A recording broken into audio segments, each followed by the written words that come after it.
ব্যবসা বাণিজ্যের স্বার্থে রাত 9:30 পর্যন্ত মার্কেট, বিপণী বিতান, দোকানপাট খোলা রাখার দাবি জানিয়েছে বাংলাদেশ দোকান মালিক সমিতি।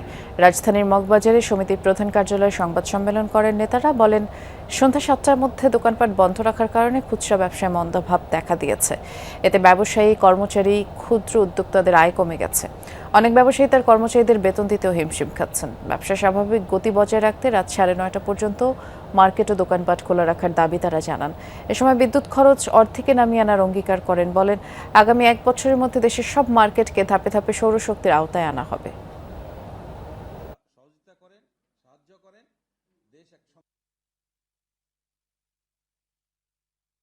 আমরা মাননীয় প্রধানমন্ত্রীর কাছে আবেদন জানাবো যাতে খুব দ্রুততম সময়ের মধ্যে আপনারা সবাই এখানে আছেন, আমাদেরকে রাত্র 9:30 পর্যন্ত দোকানপাট খোলা রাখার ব্যবস্থা করে দেওয়া। প্রয়োজনে আমরা অর্ধেক বাতি জ্বালাবো। আমরা আপনাদের সামনে কথা দিচ্ছি, আমরা প্রয়োজনে অর্ধেক বাতি জ্বালাবো। সাথে সাথে এও কথা দিচ্ছি, আমাদেরকে 1 বছর সময় দেন, আমরা প্রত্যেক মার্কেটে দোকান সময়ে আমরা সোলার বিদ্যুতের ব্যবস্থা গ্রহণ করব।